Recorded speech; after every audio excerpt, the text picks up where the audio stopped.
1, 2, 3, 1, 2, 3. This is Julian Assange. Can you hear me? Okay. I hope everyone can see me and hear me. I'm here responding to this Reddit. Okay. Well, I'm Julian Assange, founder and editor of WikiLeaks. As most of you will know, WikiLeaks has been publishing for 10 years now. And during that time, we've had many battles. In February, the UN ruled that I've been unlawfully detained for the past 6 years without charge in the United Kingdom, a ruling that was reinforced, not many people noticed, again on November 29th. We're entirely funded by our readers, and during the US election, Reddit users mined our material, our publications, in a really very impressive way. Some other people on Twitter and Vote also doing similar thing, and 4chan. Yes, okay, coming up with sometimes a lot of rubbish, but amongst that, excellent material. For Reddit, that occurred particularly in the Reddit WikiLeaks group, the Reddit the Donald group, which is a Donald Trump support group, the DNC Leaks group, and a couple of groups associated with the Bernie Sanders campaign. So the staff here at WikiLeaks are really happy to see that happen. Happened as a result, well, partly as a result, WikiLeaks was the #1 reference political topic across Facebook during October and the first week of November. And the same is also true for Twitter. On Facebook, WikiLeaks was the #2 topic in absolute terms, not just political topic, but of all topics during October. The #1 topic was people sending pictures of themselves for the Halloween period.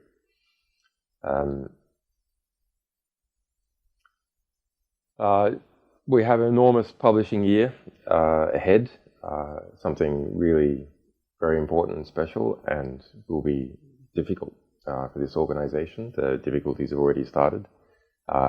We're used to difficulties. A lot of the staff quite like that feeling of challenge. The difficulties for me have been pretty much the same the last few years. That's tough, but having something grand to work on that is, really important intellectually and politically is a very pleasant distraction. So people, I'll go through the listed questions strictly in order of vote, provided there's no duplicates.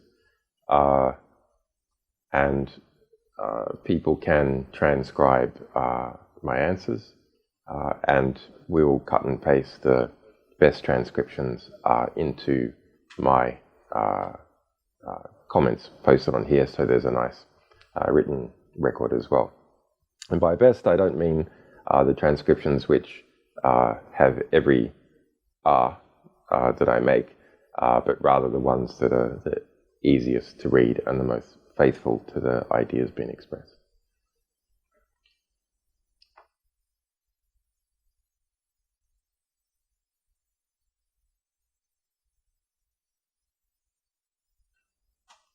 It's a very well, no, it's very low. We can hear it very, very low. Everyone's saying okay, fine. We turn the sound up. You see that one there? Maybe if Where's the sound feedback? Okay, let's get it. Yeah. if you push that one on. People are saying the sound is too low, so I'm going to turn it up a bit.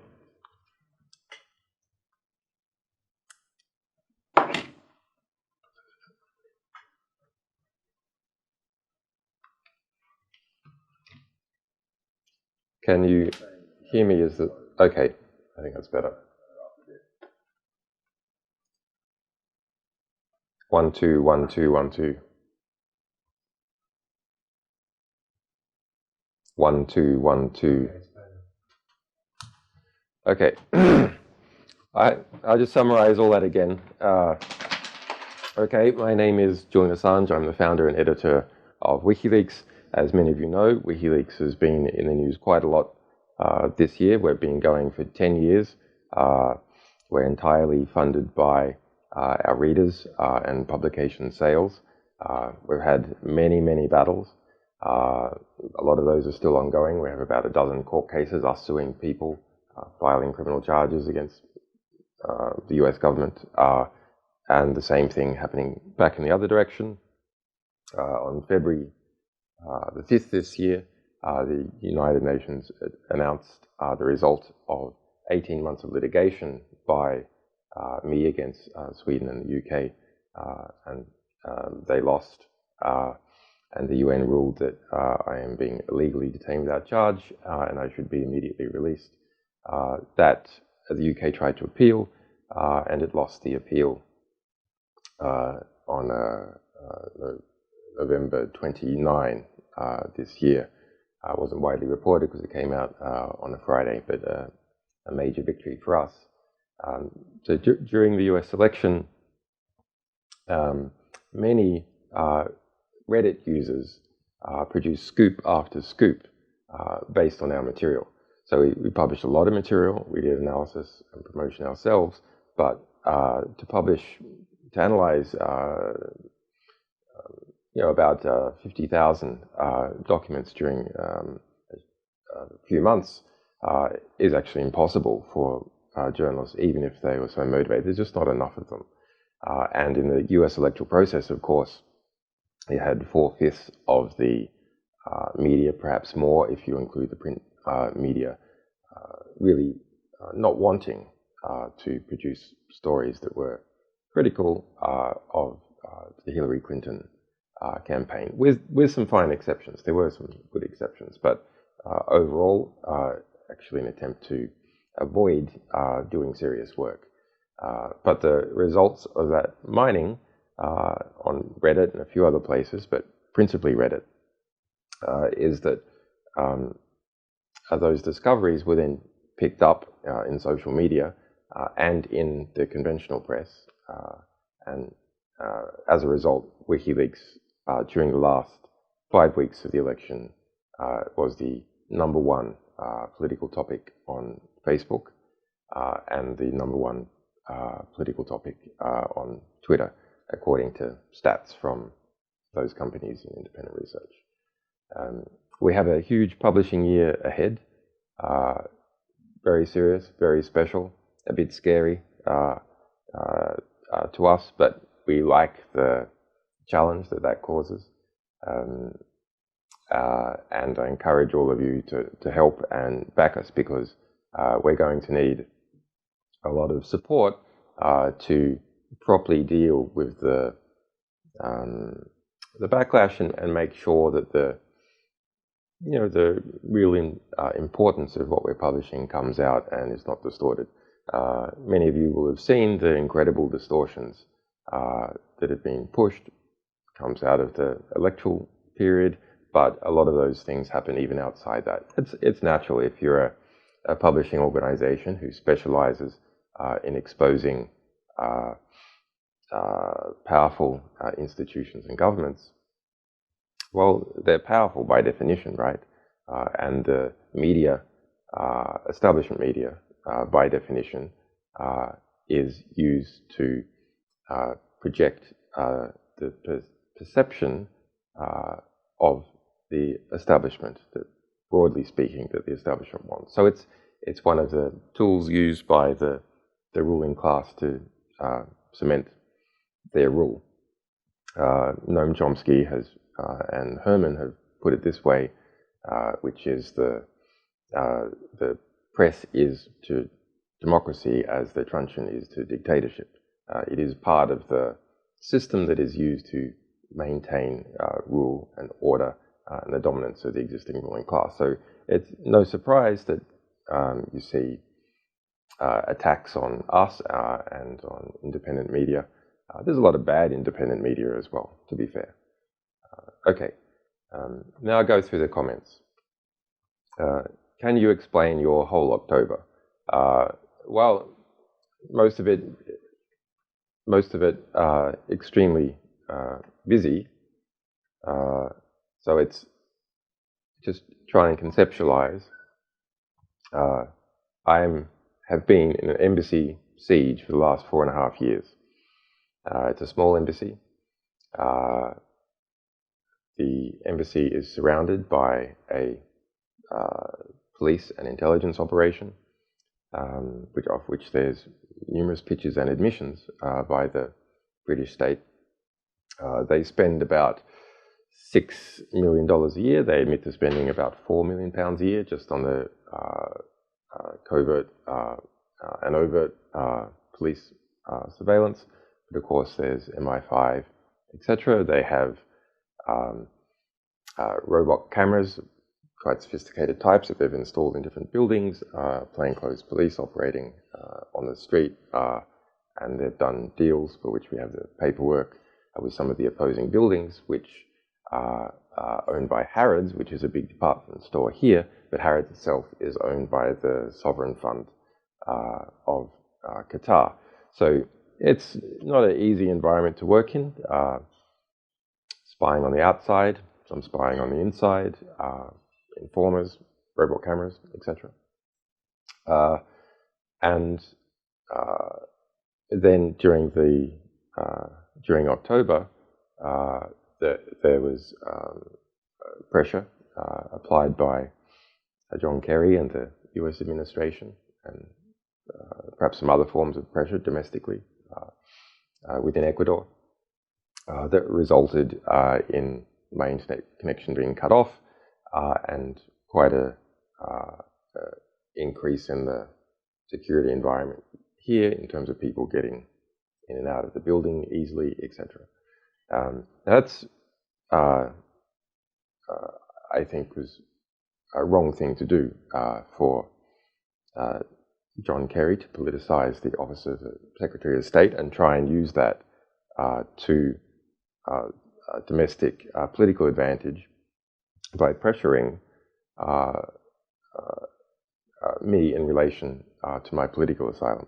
WikiLeaks does not publish from the embassy, doesn't work from the embassy. I am a political refugee stuck in this embassy because the UK refuses to obey international law and respect my asylum rights. We publish from France, Germany, Netherlands, and so on, a wide range of countries, not Ecuador. So Ecuador is purely pressured because they are responsible for my physical security as a political refugee, which is pretty disgraceful. To be fair to Ecuador, Ecuador has denied that they were pressured. That's not what our sources say. And it's a small country, 16 million people, quite innovative Latin American country,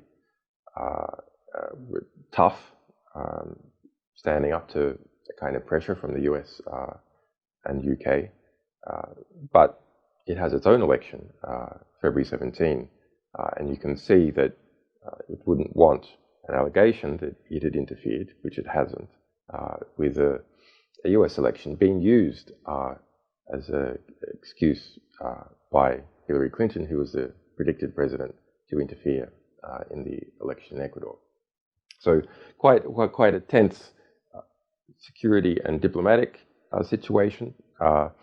In terms of the security situation, yes, there were conspicuously armed British police, which I took a photo of and which we published, parking their vans right next to the embassy, which they haven't done since back in 2012 when the first kind of standoff was in the embassy.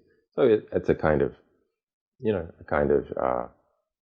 show of force, presumably to make some kind of pressure for WikiLeaks to stop publishing. But we're set up to continue on regardless of what happens to me. No one person in WikiLeaks can become a single point of failure.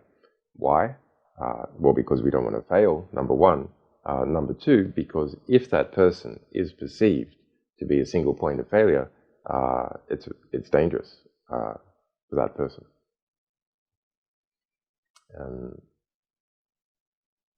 So it's a question on Edward Snowden.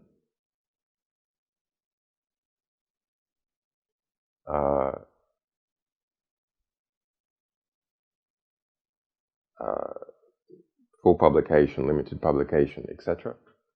And do we differ in our perspectives? Well, Edward Snowden is a whistleblower. He committed a very important and brave act, which we fully supported to the degree that I arranged with our legal team to get him out of Hong Kong and to a place of asylum. Now, not a single other media organization did that, not The Guardian, which had been publishing his material, not Amnesty, not Human Rights Watch, not even any other institution from a government. So WikiLeaks, as a small investigative publisher, which understands computer security, cryptography, the National Security Agency, which I've been publishing about for 10 years, more than 10 years, and asylum law because of my situation. So we can't have a situation where Edward Snowden ends up in a position like Chelsea Manning and is used as a general deterrent to other whistleblowers stepping forward. And he would have been imprisoned at any moment in Hong Kong, and would have then been sold to the world as, well, look, if you're trying to do something important as a whistleblower, your voice will be stopped. You'll be placed in prison in very adverse conditions.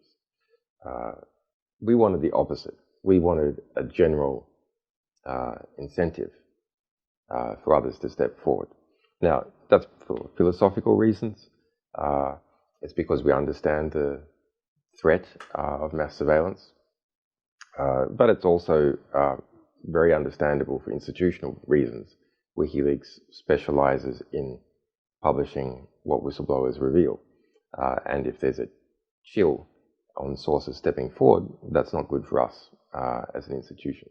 On the other hand, if people see, yes, it's good for sources to step forward, then there'll be more of them. On the full publication versus extremely limited publication, well, Edward Snowden hasn't really had a choice. He has had various views that have shifted over time, but he's in a position where we made sure that he had given all his documents to journalists, Greenwald principally, but also some to Guardian, before he left Hong Kong, because both Edward Snowden and I assessed that it would be a kind of a dangerous bait for him to be carrying laptops with material on it as he transited through Russia to Latin America. It might be something that would cause the Russians to hold him. So we made sure he had nothing. So actually, since the point of those initial disclosures, Edward Snowden hasn't been able to control how his publications have been used. He's been a very important voice in talking about the importance of different aspects of them, but he's had no control. The result is that more than 97% of the Snowden documents have been censored. Enormously important material censored, and while there have been some pretty good journalists working on them, and Glenn Greenwald, I think, is one of the best journalists publishing in the United States, you have to have hundreds of people working on material like this and engineers, etc., to understand what's going on. So we have quite a different position to those media organizations that have effectively privatized that material and limited it. Now, you can't say that actually the initial publications was all the important stuff, because there have been many more publications as time goes by, even some within the past 2 months. And those publications, for example, include ways to find sites in the United States used by the National Security Agency. There's some procedures for visiting those sites. Now, if those had been released in 2013, investigative journalists and individuals could have gone to those sites before there was a cover-up. And that's true in the United States, and it's true in Europe and elsewhere. So I'm a bit sad in some ways, about how the impact of the Snowden archive has been minimized as a result of not having the greatest number of eyeballs.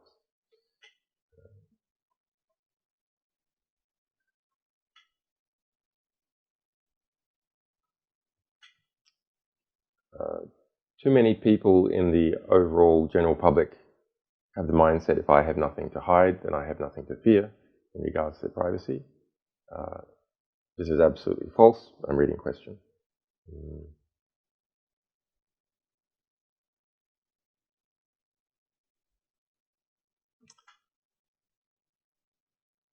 I mean, it's a statement, really. Well, you can reverse this statement, this extremely irritating statement. I mean, when you hear people say that, you say, I mean, this is so 21st century, so Generation Z. It's not about you. It's not about whether you have something to hide. It's about whether society can function and what sort of society it is. The key actors in society who influence its political process, people who publish, publishers, journalists, MPs, civil society foundations, if they can't operate in the society, then you have an increasingly authoritarian and conformist state. Even if you're someone who thinks otherwise, you're of absolutely no interest. The result is you have to suffer the consequences of the society that has evolved. Also, you're not an island. So when you don't protect your own communications, it's not just about you. You're not communicating with yourself. You're communicating with other people, and you're exposing all those other people. And even if you assess at the moment that they're not at risk, are you sure your assessment is correct? And are you sure they're not at risk going into the future? I think the biggest problem with mass surveillance actually is that the knowledge of mass surveillance and fear about it produces intense conformity. So people start censoring their own conversations, and eventually they start censoring their own thoughts. So it's not enough to create fears about mass surveillance. One, at the same time, has to create understanding of how to avoid mass surveillance, or understanding that at the moment, most of the mass surveillance authorities, like the National Security Agency and the organs it feeds, are pretty incompetent. That can change as artificial intelligence merges with mass surveillance, where those data streams from the NSA and PRISM program are massaged by artificial intelligence.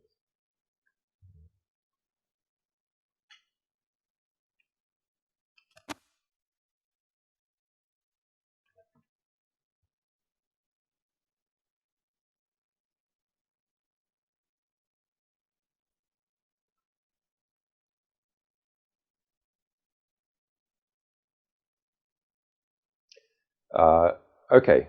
It's a question from Sam C0. And have you seen the WikiLeaks post on Twitter saying that they're thinking about making this a very verified Twitter user, complete with full name, addresses, phone numbers? Seems a bit silly to me. Well, of course, we didn't. It's a false story. WikiLeaks never posted any such thing on Twitter. The primary WikiLeaks support group, WikiLeaks Task Force, said we are thinking about creating what data points are needed to create a map of ingredients, a map of predictors to understand the relationships between people who are involved in influencing on Twitter. So verified users are influential, who influences those users. But that's a discussion question by a support group, and it explicitly stated that it was not about publishing addresses. So it's but it does seeing that story spread. Well, why is it spreading? It's spreading because of two reasons. Number one, as a result of the efficacy of our publications,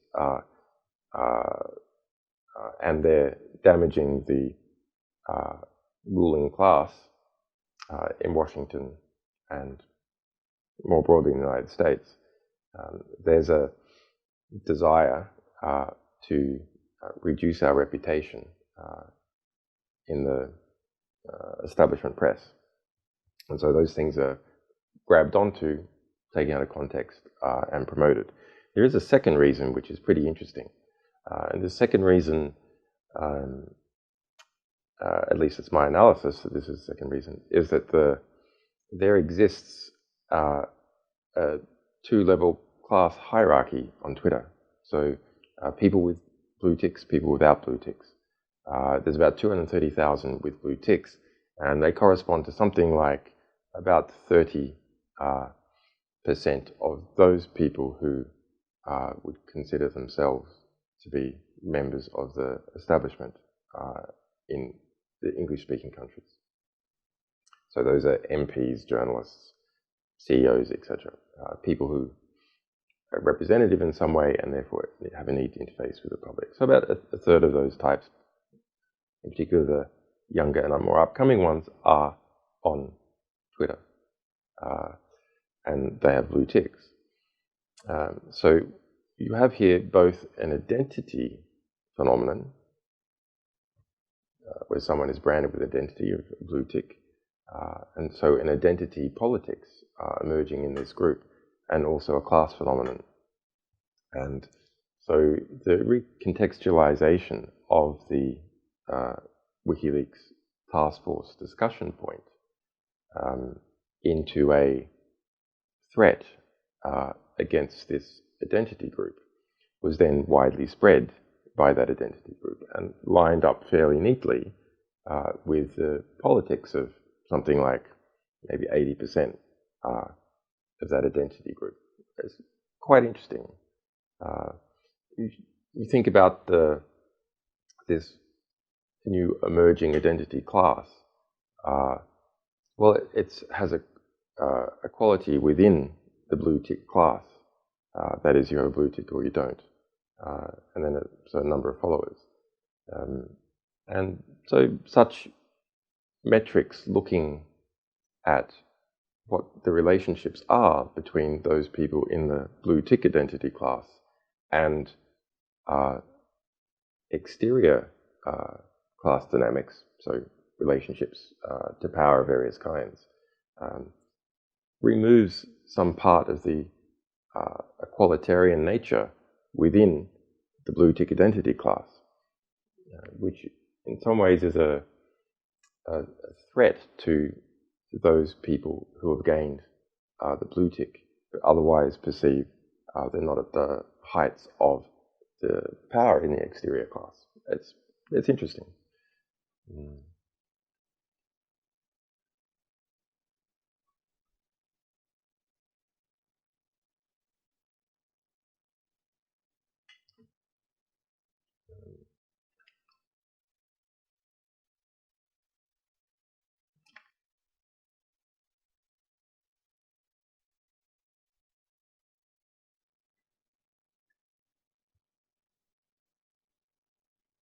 it's a bit difficult to pick. The points on these questions are changing extremely rapidly, so it's a little hard to respond to them all in order.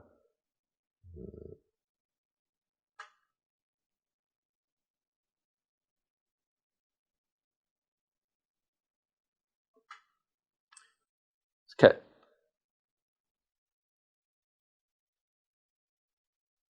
I'm going to just go to the bottom of these questions because they're changing to scoring quite quickly. So there was a question about that I said in August that we have some information on the Republican campaign, but it's from the point of view of investigative journalists, it's pretty difficult to deal with, to compete with what Donald Trump simply, what he says. So yes, we did. We received a couple of company registration extracts, and then our team looked at them, and they were already public. So it was already public information. And WikiLeaks specializes in the publication of information that's not yet public.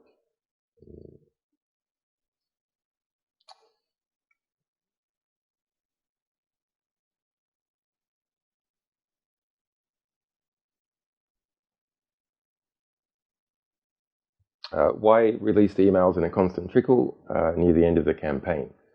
If the truth is your goal, surely expressing them in a couple of batches would work just as well. Constant drip drip over the last months of the campaign.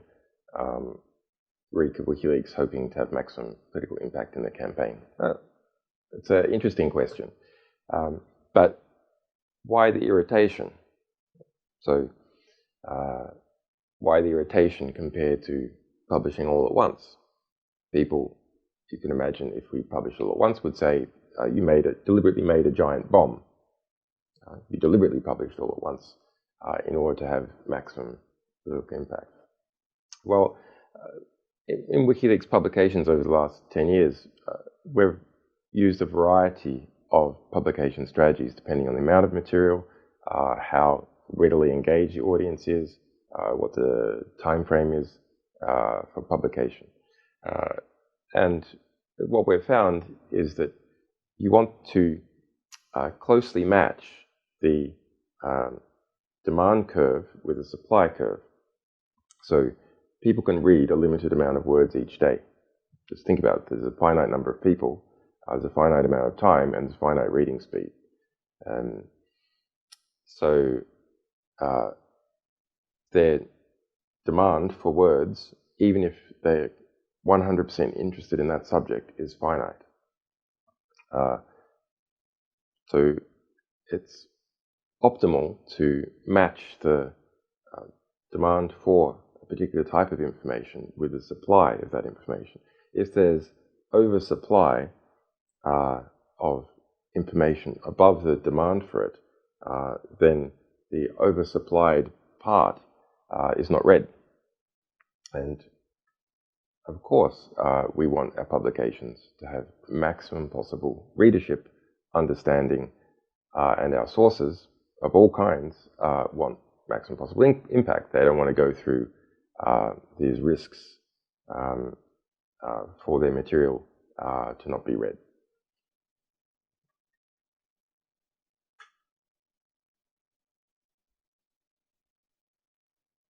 I have to say, on the strategy of our publication across with our US election related documents, we're pretty proud of it, actually.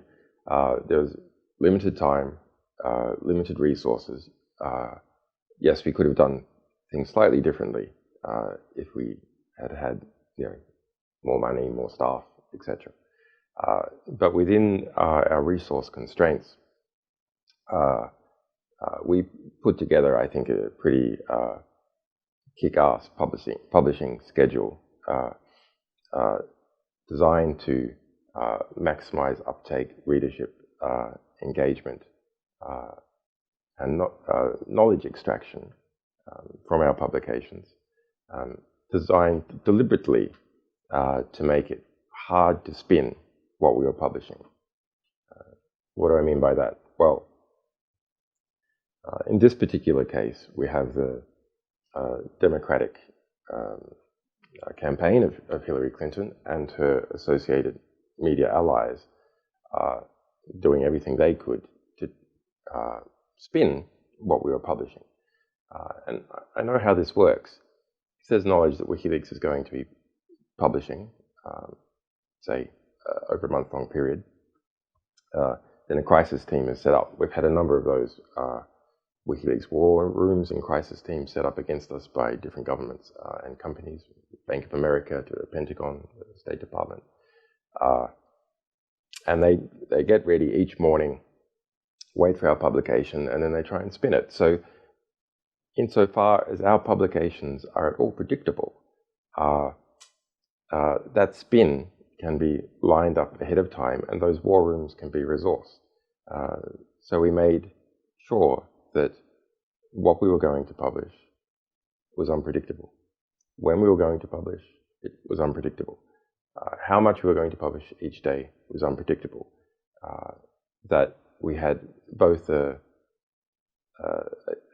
human element, looking closely at what was happening with the news and finds on Reddit and so on, and an algorithm which also introduced cryptographically secure noise into publication decisions in relation to amounts and timings, and making that decision on the fly, not a month ahead of time with a schedule all planned out.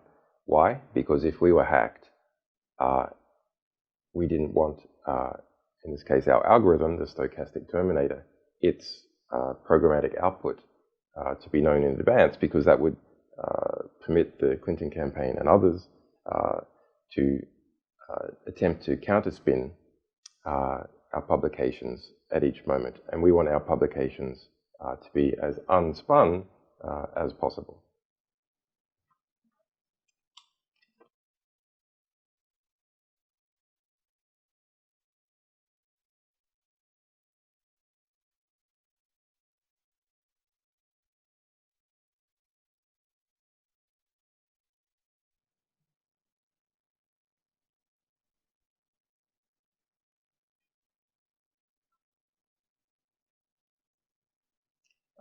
Okay, so there's a question. Please address the allegations that WikiLeaks has a friendly relationship with Russia. The timeline, blah blah blah. I've seen this rubbish again and again and again. Let's pull back and understand what's going on. WikiLeaks has published more than 10 million documents over 10 years. We have a 100% accuracy rate on authenticating our publications. Everyone in the media knows that we have a 100% accuracy rate. So despite our publications affecting powerful groups which are related to the media, establishment media is in a difficult position, which is we have perfect credibility of our publications. So one has to make ad hominem attacks to try and color perception of the organization involved, and therefore color the publications, because no direct attack is possible. And so we get all sorts of ad hominem attacks about WikiLeaks, about our sources, about me. I've been called a dog torturer, a Mossad agent, a CIA agent, a Russian agent now, a pedophile recently on MSNBC, on CNN, just twice in the last week. Attacks in relation to Russia are just one of those factors. WikiLeaks has published more than 800,000 documents that relate to Russia or Vladimir Putin. Most of those are critical. More than 2 million related to Syria, from Syria, about the Chinese documents, a lot about China, material from China, we've been banned in China, etc. So each country and its establishment tends to perceive WikiLeaks as something that is difficult for them. and that erodes the authority of state institutions, and that's true in the United States. So, yes, WikiLeaks said it was ready to drop a bombshell on Russia. Not quite. We said we have important documents pertaining to Russia. And yes, the FSB apparently was quoted as saying, well, we can electronically attack or something WikiLeaks. And then we did publish those documents. Those were the Russian-related documents in the US diplomatic cables, and they were extremely strong, speaking about Chechnya, Russian crime. A number of books were written from that, a number of calling Russia a mafia state, a number of successful lawsuits against the Russian state have made use of those documents and other documents, etc.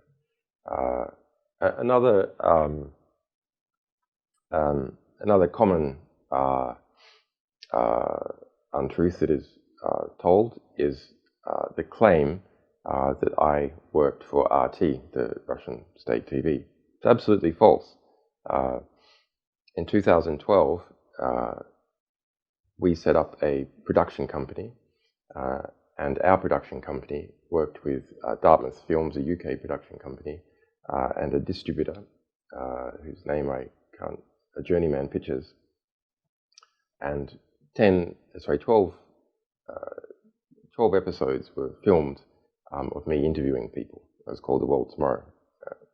It's the first TV thing I ever did. And we licensed that to a dozen different organizations, and RT was one of them. And RT aggressively promoted it internationally, and then people tried to twist this story into me working for RT.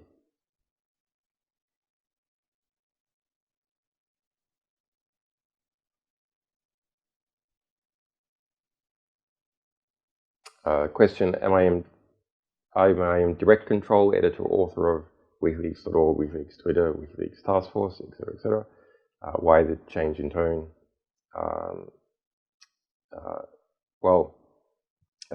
Those accounts are maintained by a number of people, including me. I am the editor and publisher of WikiLeaks, so formally I have all the control, blame, and responsibility, and unearned credit for what we do. Yes, of course, if there's a difficult situation at the embassy or the internet is cut off, it changes, if you like, the amount of the speed at which I can have input into the rest of the team.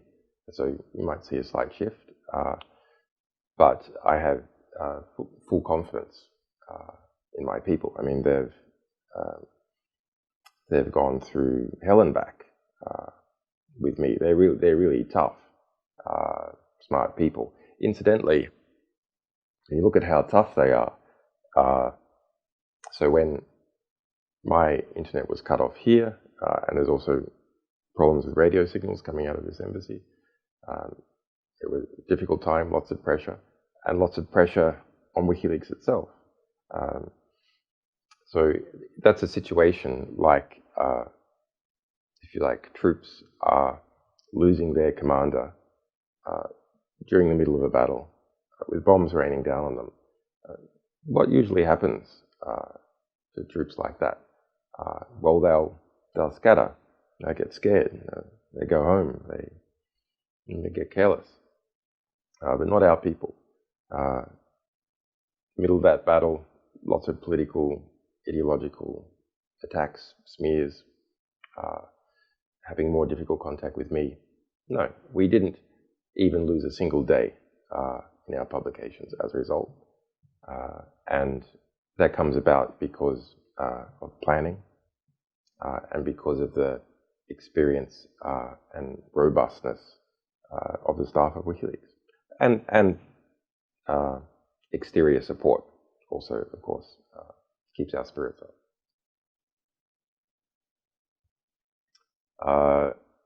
Shortly after your internet access was cut, the head moderator of /r/WikiLeaks added 6 new users to the moderation team, etc., etc. We don't know anything about who's moderating Reddit. Reddit has as most of you will know, censor things from time to time. It's owned by Condé Nast.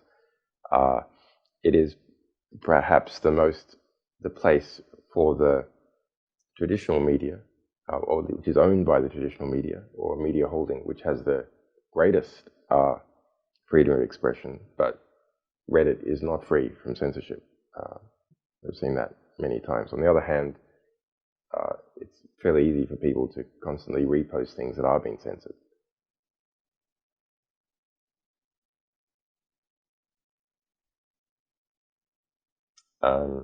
Okay, so there's a question on am I alive, am I kidnapped, etc., etc. Okay, so this is the whole proof of life topic. So it's very, we saw that evolve, and it's both gratifying and a bit alarming. I'll explain why.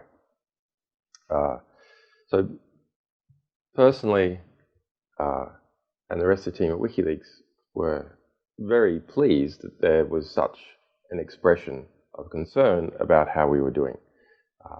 We expected all these attacks, and if you looked at my public statements and some of the statements tweeted by WikiLeaks in the lead up to my internet being cut off and to that difficult diplomatic situation, we were saying, you know, the attacks are going to come in, we're going to need people to defend us, we're going to basically need an army to get through this.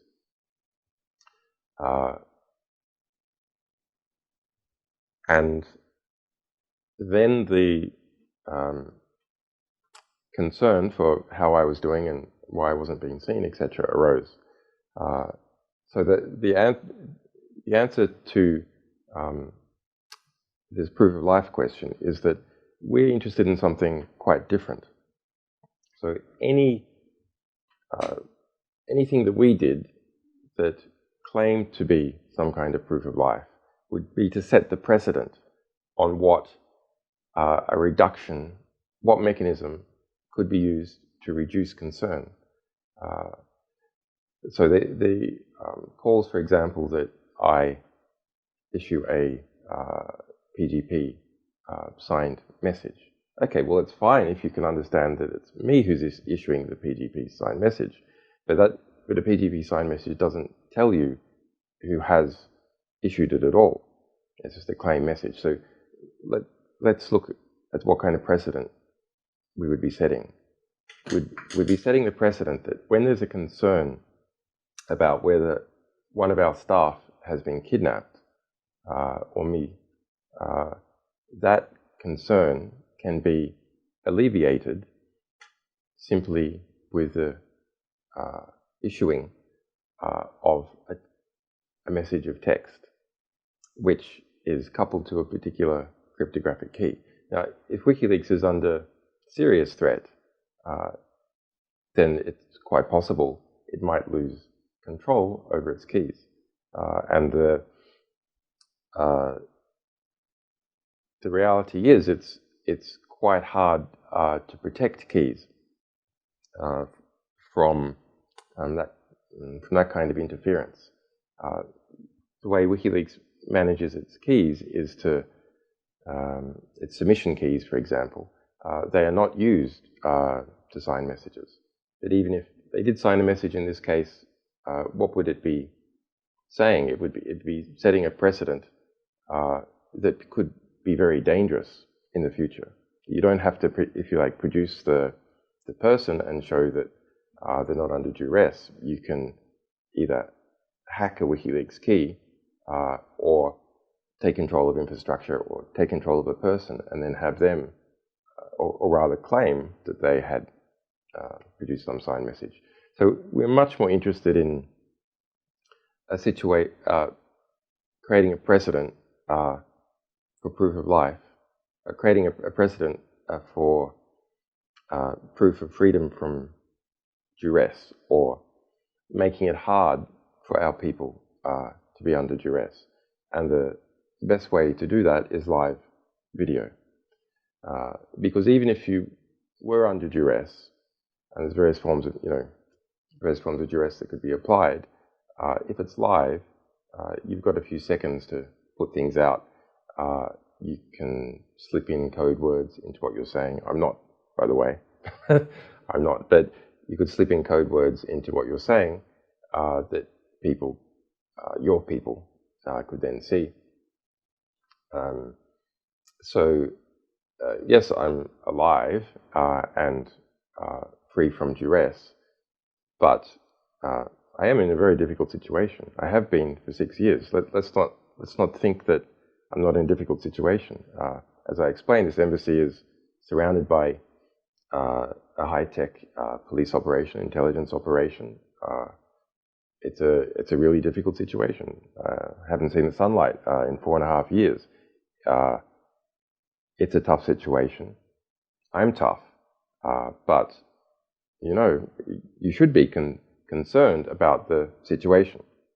And what we had hoped is that those people concerned with my safety would direct their attention to those people who are responsible for the situation. That's the UK government, the US government, and the Ecuadorian government. Now, some of you did, and that's quite possibly why the internet was put back on, because of that expression of concern.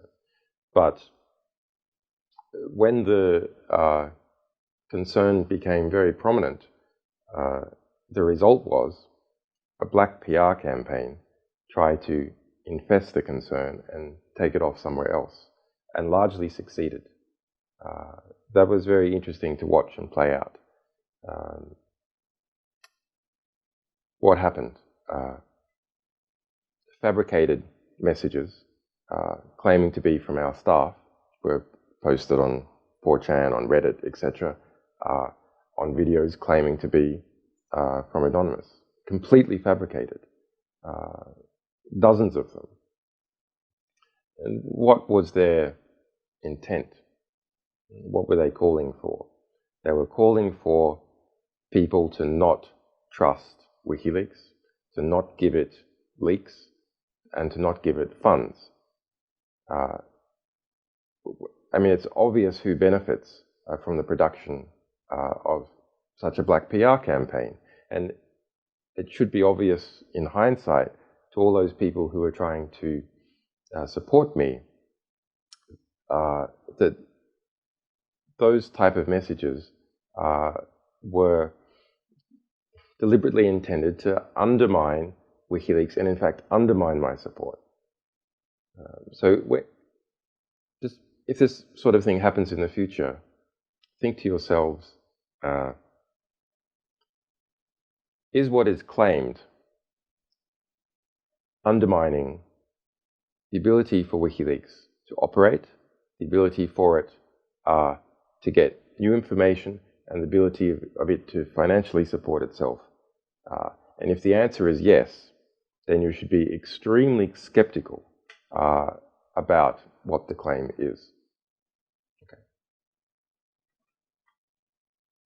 But we are, having seen how concern for us can be manipulated and misled, but also the degree of concern, we now have a game plan for if this kind of thing happens again, and are pleasantly confident about the kind of worldwide support we can get if we get a similar type of attack again in the future. And yeah, once again, yeah, you can see that I'm speaking and maybe apparently sane, but don't reduce your concern. I am in a difficult situation. That's a reality. But the difficulty of the situation is well expressed on justiceforassange.com, the UN findings, etc. WikiLeaks itself is also, its staff are in a difficult situation, constantly spied upon, harassed, etc. So yeah, support us now. Don't wait until we are in a difficult situation that might be difficult to get out of. make sure we're strong now going into difficult situations as a result of what we publish.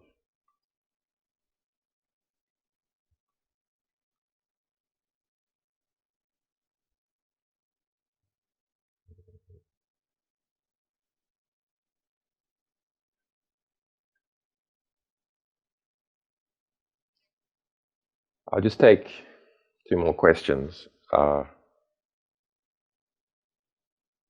try and refresh to see if anything has come up that's new.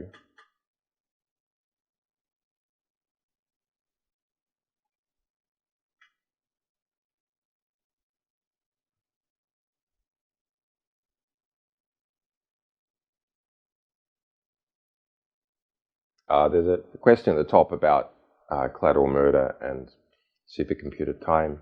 I can't confirm or deny anything relating to our sources there. However, yes, there is a disappeared video, and that video is on the Guarani massacre. Over 80 children killed in a US airstrike in Afghanistan, and more than 100 people. Quite a serious video. And you can, if you search for Assange affidavit, you read an affidavit about how Sweden conducted an intelligence operation on September 27th, 2010, to seize 3 laptops, not the highest security laptops, backup laptops that were encrypted, but which ended up being the only copy that we had of that video. We had other copies, and they were also attacked. So that's a great, a great sadness from us that this terrible proof of a war crime has been possibly lost to history as a result of very difficult attacks on us.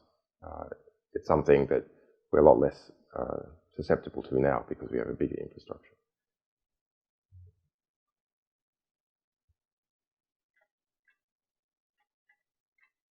Okay, I think, there's a question on the Panama Papers. So there's a claim repeated in,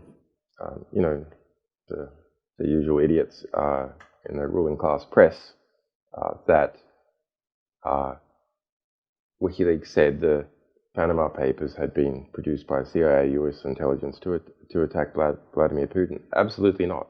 In fact, we explicitly stated that we did not believe that was so. The key journalists and newspapers who collected the Panama Papers in Germany are our publishing partners.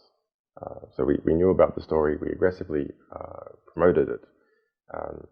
However, the particular story that came out on Vladimir Putin, and which was pushed as the leading story in the Western press, rather than issues related to, say, David Cameron or Western figures coming out of the Panama Papers, was funded and produced, was funded by USAID and Soros Foundation. And they funded an organization called OOCPR, which does sometimes good work, but it is based in I think it's based in Maryland, but it focuses exclusively on negative stories about the Russia and the former Soviet states. So you have a story on Vladimir Putin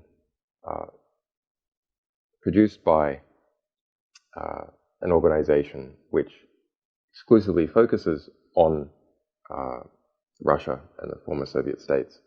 It's based in Maryland, that's funded, and the only funders listed by USAID and the Soros Foundation. So that is no model for integrity, and that's what we said. That some good journalism, but this is a difficulty when you have negative stories about Putin being pushed forward and funded by the US government. So we're trying to distinguish WikiLeaks' model of publication, where we're funded by our readers, not by dodgy foundations or the US government. And we don't like it when we're in competition with an organization based in Washington, D.C., funded by the US government. And readers should be able to distinguish which source is more reliable to give you the truth. One that's funded by a government attacking a figure in another government, or one that's funded by its readers and has a track record of publishing everything if it has a collection of material eventually.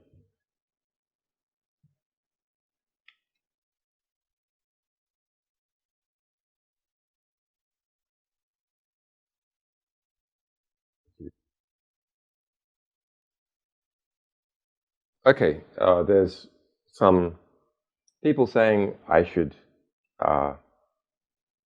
because of the advances in technology in relation to video editing and audio, etc., that I should try and do something that is establishes what I'm saying now, as opposed to these questions were planted and said from some time ago. Well, I have to say, it is a little bit silly. Not in relation to us being under pressure. We have been under a lot of pressure, but we're very good at resisting pressure. But in relation to whether I'm alive or kidnapped, actually it is a bit silly. So if you look at people like John Pilger, for example, long-term friend of mine, runs my defense fund, is a famously brave investigative reporter. My lawyers, close friends, people like Laurie Love, the Ecuadorian government. If you think about the number of people who would actually have to conspire and the amount of work that would have to be done to produce these false images, there's too many. That's a social proof, and to understand that, one needs to look at the costs and understand the costs involved in trying to pull together all those people and trying to keep a lid on them and engage in all this kind of fabrication technology, which does not yet exist in a capacity, as far as anyone can tell, in a capacity to do what is done. To do all that, that's the cost. And then, but for what benefit? That's an interesting question. So in thinking about real-time proof of life, well, intellectually the most interesting one is to take the most recent block in the blockchain, in the Bitcoin blockchain, give the number and at least 8 digits or something of the hash, and then maybe to spell out this hash by sign language. That's kind of intellectually entertaining, but what is the problem with it? Well, let's see if I can get a recent hash. While it's intellectually entertaining, the problem with it is this: it's very complicated, the underlying technology, and so it has the same flaw that sophisticated voting machines have, cryptographic voting machines, which is the average person can't understand whether the security claims are in fact borne out. Now, experts might be able to, but the average person can't. And so then you're back to a social proof. Does the average person trust the expert? And then how do they know that those experts are really experts that haven't been compromised? So in fact, while it's intellectually entertaining, it's not at all a good type of proof of currency. but I'll give one anyway. So this is block 445706, and the hash is 17834F6872879CAA92ECB49.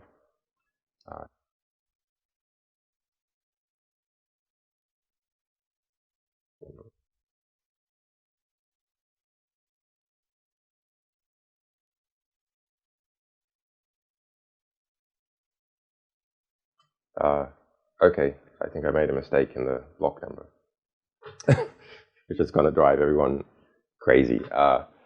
So the block number 447506. See, this is how you can tell it's real time, it's mistakes. Hash 17834F6872879CAA92ECB49. Okay, intellectually entertaining. You don't actually have to read out the whole hash number. Maybe 8 digits or something combined with a block number would be enough to show currency within a 10-minute hour period, something like that. But actually, the better way to show currency is news that can be widely checked, is widely spread, and is unpredictable before it happens. The best would be, a few different natural disasters, maybe a lot of weather measurements, and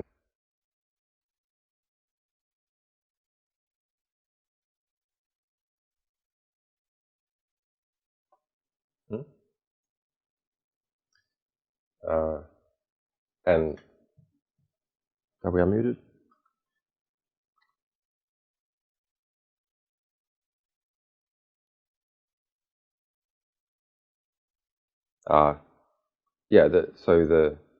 Otherwise you need something that's not easily predicted and which can be widely checked or was widely seen at the time. And a good example of that is sports scores. So, for example, the New Orleans Pelicans versus the NY Knicks, 110-96. Oklahoma 109 versus 94 Chicago. Dallas 92 versus 101 from Minnesota. Okay, so that can give you currency. In terms of any future precedent,